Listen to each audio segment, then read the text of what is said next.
Hello, my name is Javier Rico. And based on the BP Energy Outlook 2019, I'm going to make a brief presentation about the world energy outlook for the next 20 years. I'm going to talk about some definitions and context of the topic, present two scenarios of energy consumption in the world, present the path to decarbonization, and give some conclusions.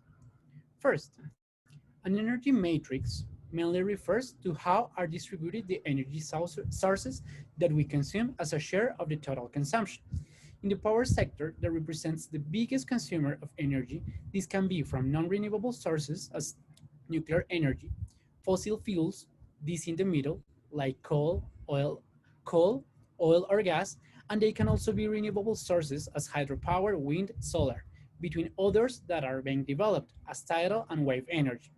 It is important to point that between non-renewable sources, these two, oil and coal, have contributed in a great manner to global warming. Rather, gas has been proved to be a better resource because gas CO2 emissions are lower. The energy consumption in the world can be addressed from two perspectives. Here we have the OECD members, and here we have the developing countries.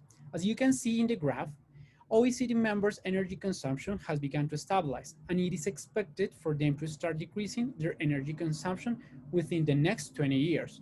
Meanwhile, developing countries and the regions with the most population in the world, such as China and India, have been increasing their energy consumption.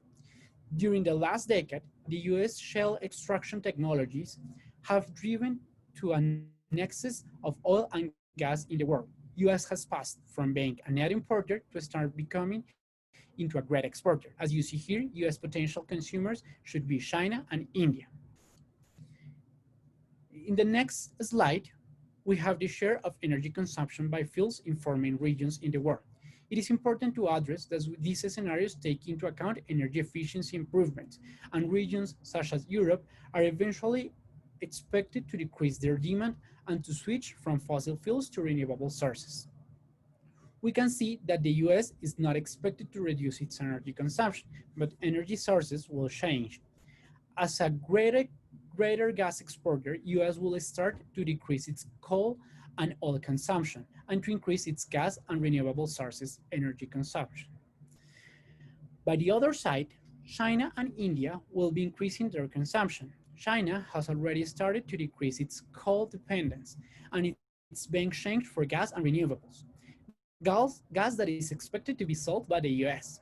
India, as a growing economy, will be increasing its demand for all energy sources, where coal as a cheap source plays an important role for its development.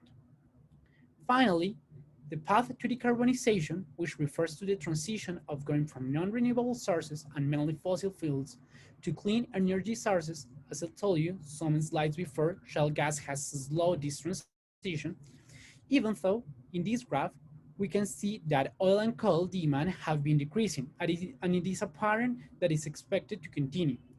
By the other side, renewable sources have been increasing stronger than any other source. Gas is expected to be used, but its increasing rate is not as high as renewable ones. In conclusion, US is expected to be a great exporter of oil and gas. Renewable energies will keep growing. OECD countries will stop increasing their energy demand, and India and China will represent the energy consumption growth in this first half of the century. Thank you.